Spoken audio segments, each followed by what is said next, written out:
Namaskar and welcome to Indian Diplomacy, a show on India's national broadcaster Doordarshan about India's foreign policy, India's international relations, India's major strategic partnerships around the world, and how India is playing a constructive role to build a better world order.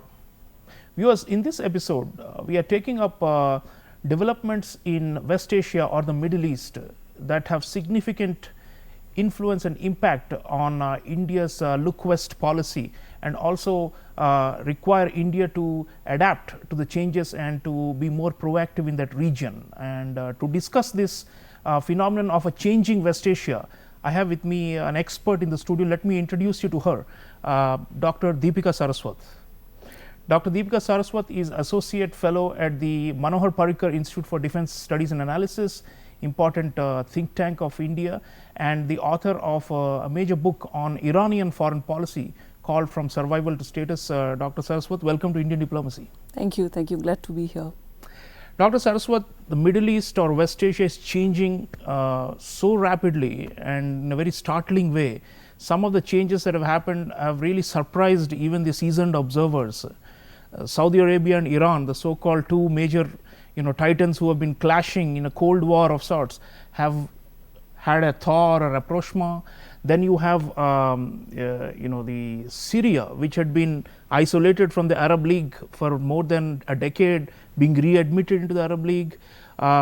China playing a major role now in the region, much more than before, and some of the big US allies in the region seemingly turning their backs on the US and resorting to policies that actually challenge American preferences and interests. So this region, I mean, it has always been volatile and in flux, but some of these developments are quite stunning and surprising, isn't it? And this is where we'd like you to tell our audiences what is going on. I mean, most people are little dumbfounded with these changes in West Asia. And what do you see as driving these forces forward, and what is the underlying phenomena you see that's bringing about these structural tectonic shifts? Yes, you're right. This is a very volatile region where changes look very dramatic and very sudden. But let me start by saying that this region has been in a very long drawn crisis. I mean, the Arab uprisings that began in 2011 and were very destabilizing, overthrowing major regime, US allies in Egypt, and this civil war in Syria that began. So for over a decade, the region was marked by civil wars, the major players, Iran and Saudi Arabia and Turkey being involved in so many these theaters, proxy wars as they are called, but I mean they were a fallout of these popular uprisings that happened, which brought in these major countries to play roles in countries well beyond their borders. So over this one decade, I think we've seen that not much was achieved. Like if we talk about the war in Yemen, I mean Saudi Arabia saw a threat on its southern border and tried to fight the Houthis, which it believed were being propped up by the Iranians. But we saw that like in later years there was an increasing realization that Houthis were a force not easily to be dealt with, and there was this war fatigue that set in. I mean, it set in the UAE. I mean, in 2017, 2018, when it started to withdraw its forces. And then we also had the United States mounting maximum pressure campaign on Iran, which was about, according to the President Trump and his team, it was about getting a better nuclear deal, but some saw as seeking some kind of regime change in Iran. So that led Iran to sort of increase the regional insecurity. The attacks that happened on the shipping and the oil tankers in the Gulf of Oman. So there was a lot of regional insecurity, primarily because of the confrontation between the US and Iran, and also the proxy wars that were going on in Syria, Yemen. So the point being that this insecurity was costly. I mean, UAE, at the height of those attacks that happened in summer of 2019, find a way to talk with Iran. The minister goes to Iran while these attacks were taking place, and it being a major logistics hub and a re-export hub, and also a source of exporting energy to Saudi Arabia being another one, a major one. So that is when this dialogue or steps towards de-escalating at that stage started.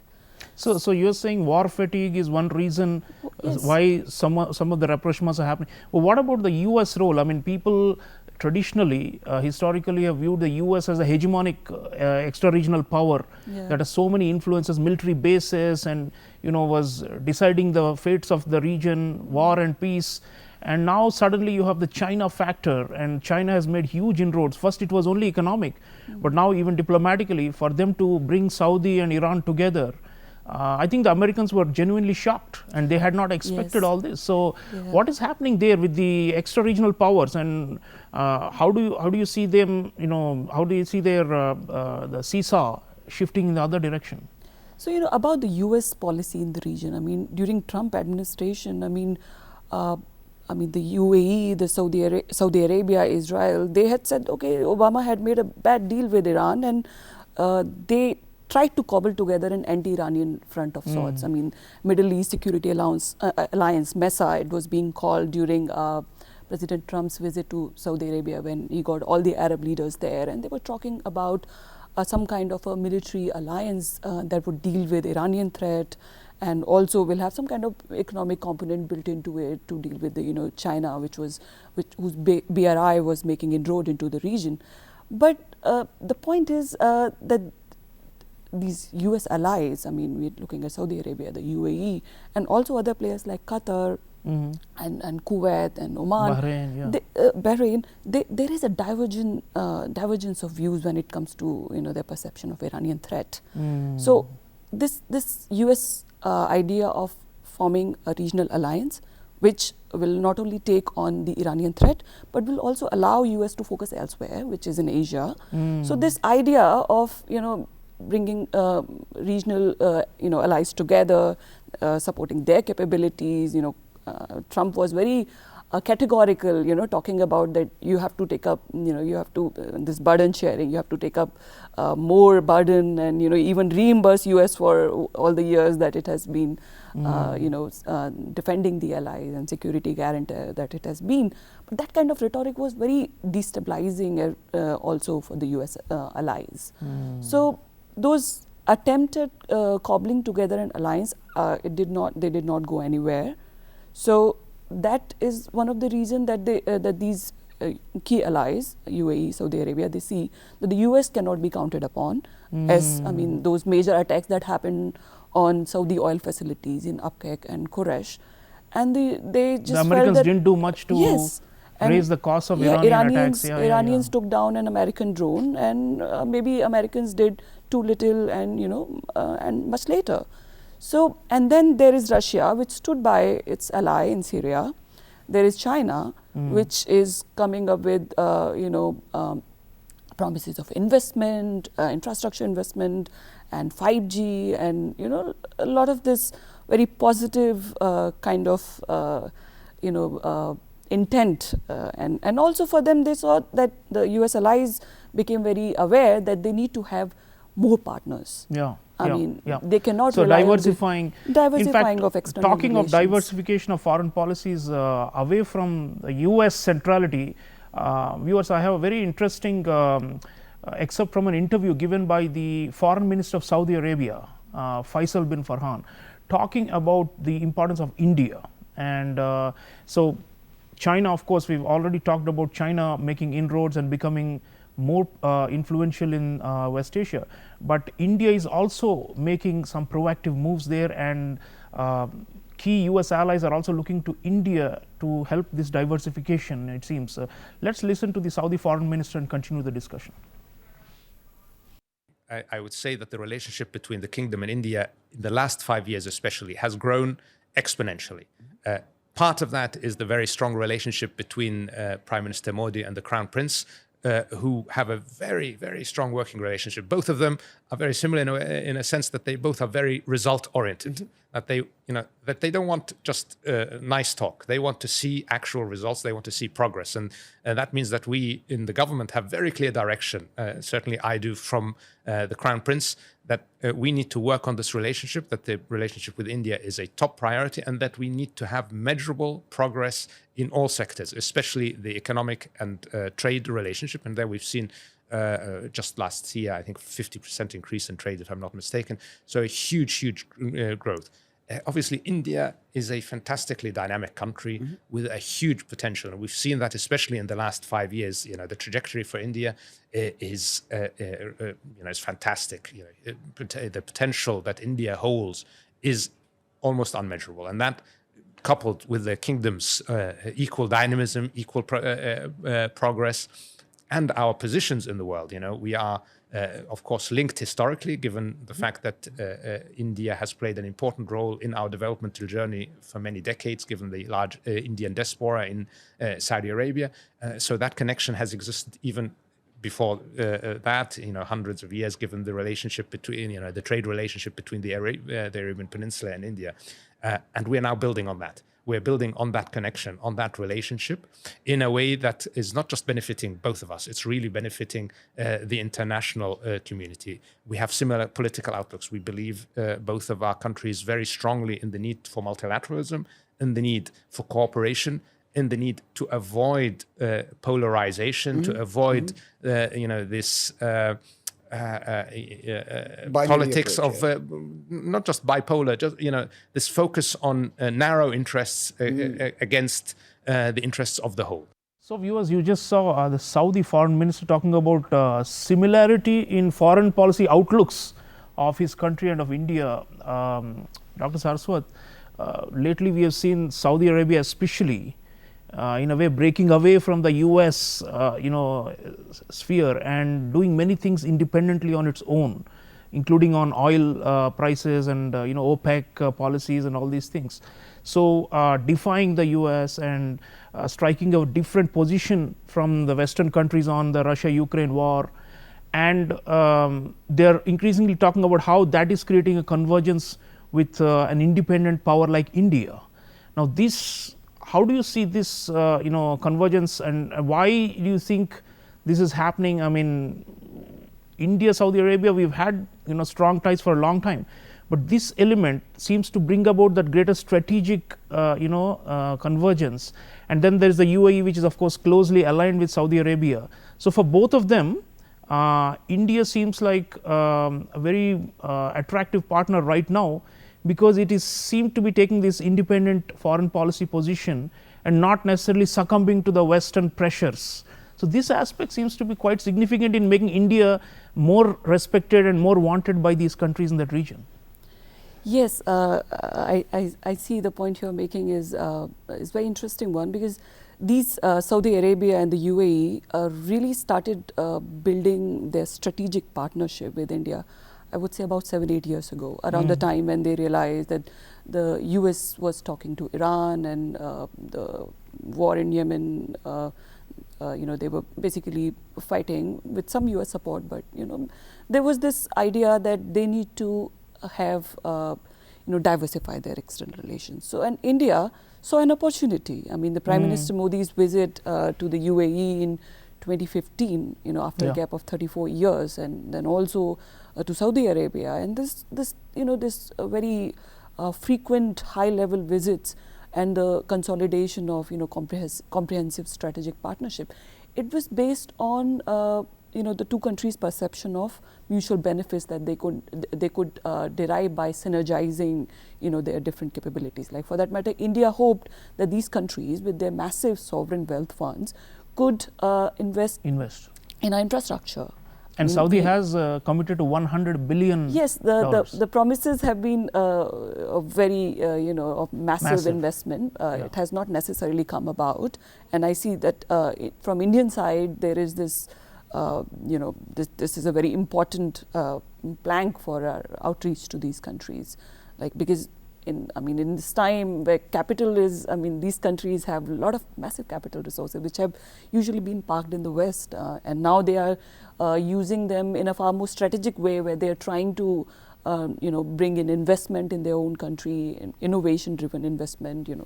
That explains why UAE, Israel, this economic partnership has grown very rapidly. But this, what you referred to the as independent streak, the independent streak. They realized over last several years that they cannot outsource their foreign policy to the US.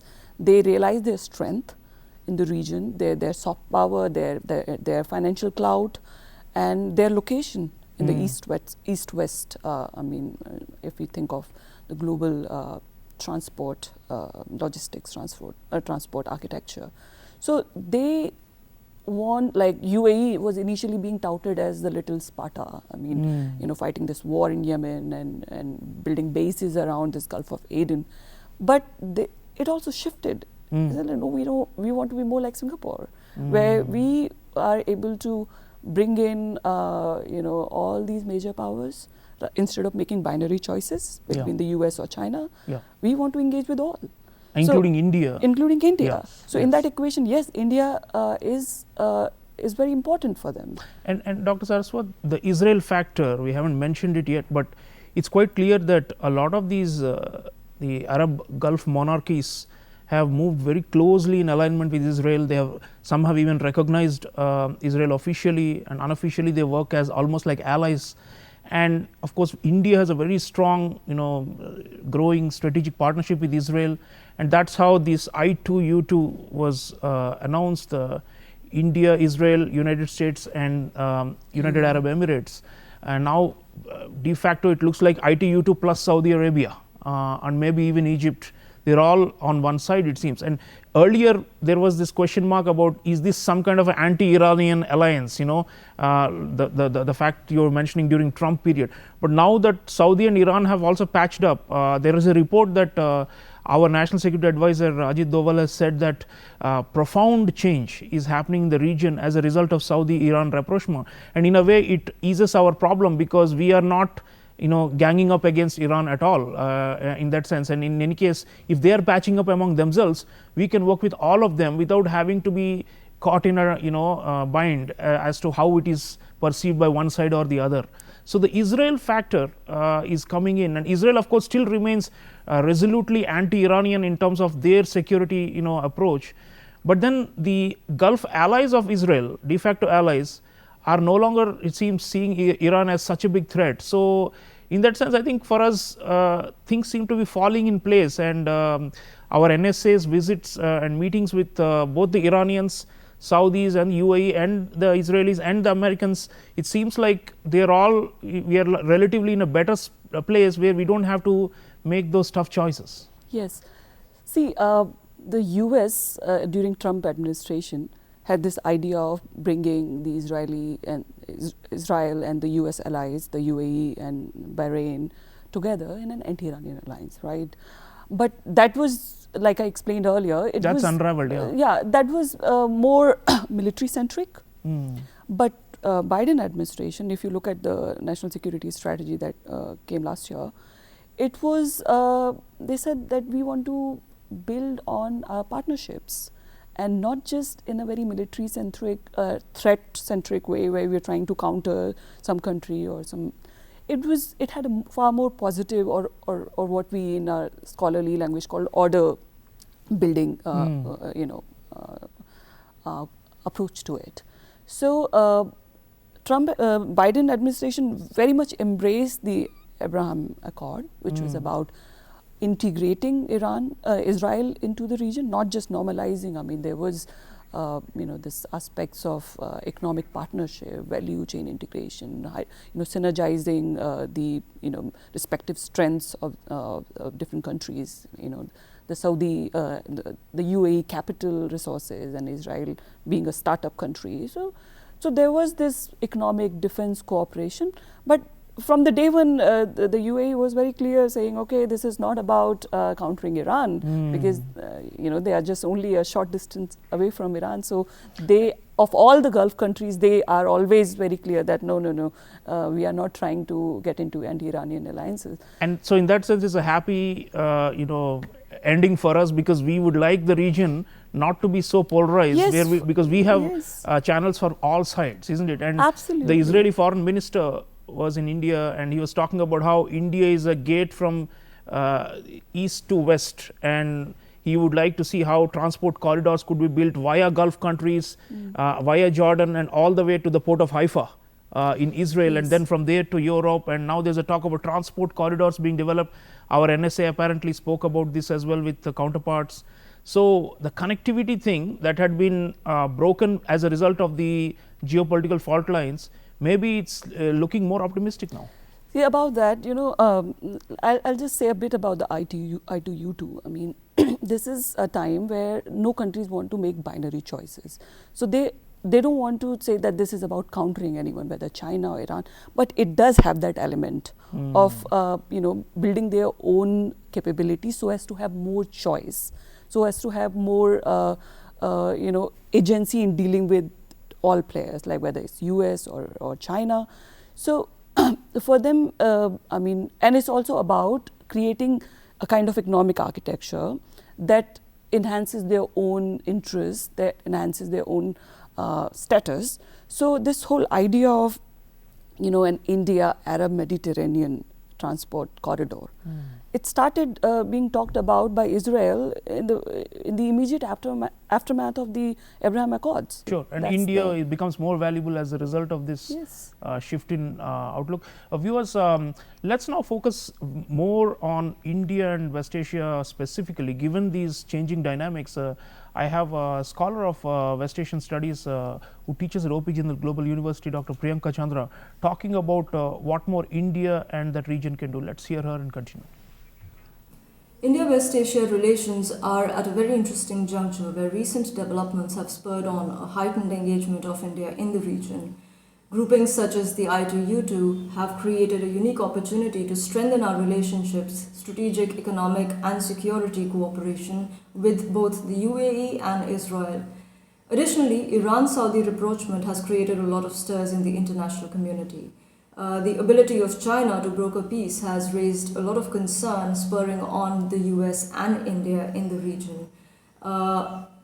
Although we in India have an advantage in the region because of our traditional historical cultural ties with different countries of the region, and so can foster these relations through regional alliances like the I2U2, SCO, BRICS and so on, but also bilaterally by reviving relations with traditional partners.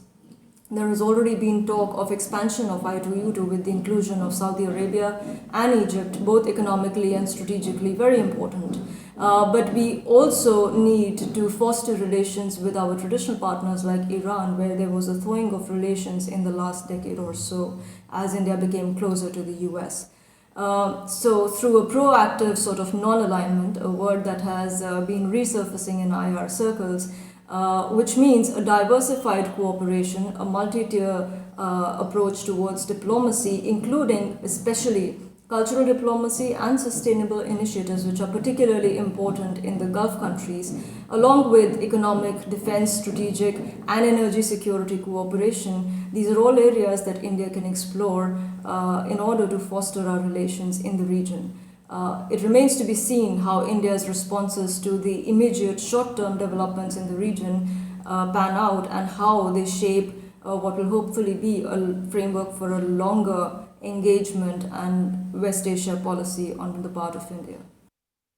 Right. So viewers, there are changes happening, says Dr. Priyanka Chandra, as we've been discussing the show, and the onus is now on India to craft a longer term strategy, and we can see glimpses of that happening already, Dr. Saraswat.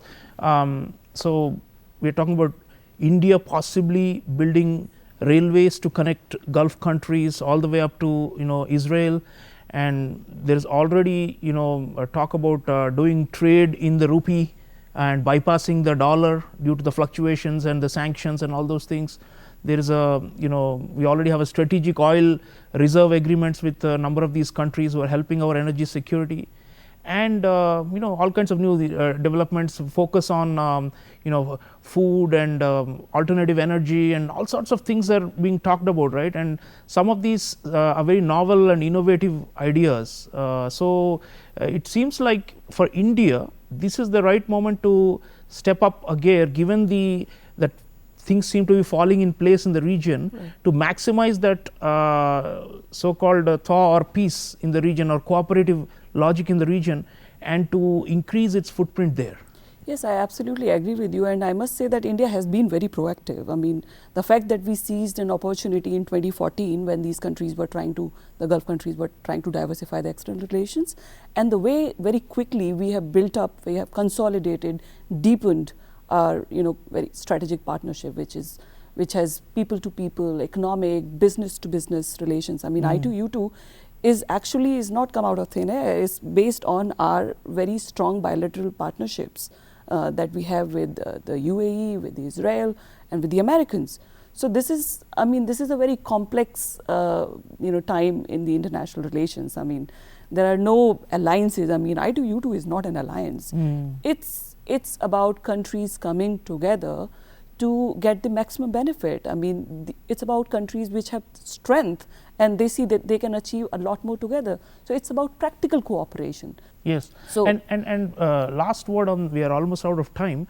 So what happens to China then? I mean, is this, to go back to the question, the Americans seem to want to bring the region together to push back Chinese influence. Should India be playing into that, or do we have our own reason to be there? I mean, that's always, because some people say that India should not be quote unquote used by the US in any context. So what do you think we should be doing? I2U2 is the answer. I mean, India is not playing into US designs. I mean, this is not about countering China. It's about, we are also there. It's about being present. It's about giving the regional countries an alternative, a choice, so that when the Chinese come with their deals, they will not be just falling for it. They'll have other options also. Absolutely, absolutely. So viewers, the point is India helps to create choice for countries in West Asia, says Dr. Deepika Saraswat, and in fact that was what we heard from the Saudi foreign minister as well, saying that they don't want any one country to dominate the agenda in their region. So that's where India comes in, and with a lot of cards to play, including economy, including culture, including diaspora, and of course newer ideas for linking. Even the power grids of India and the UAE could potentially be linked. There's a talk about how we can have a joint electricity corridor. These are all amazing, innovative new ideas, and India seems to be reading the cards well, and is reading the tea leaves well, and is able to craft a strategy to adjust to this changed West Asia. I want to thank Dr. Deepika Saraswat for sharing valuable insights with the audience. So keep an eye, viewers, on the changing West Asia or Middle East, and how India is becoming a bigger player in that region. I'll see you again next time. Until then, take care.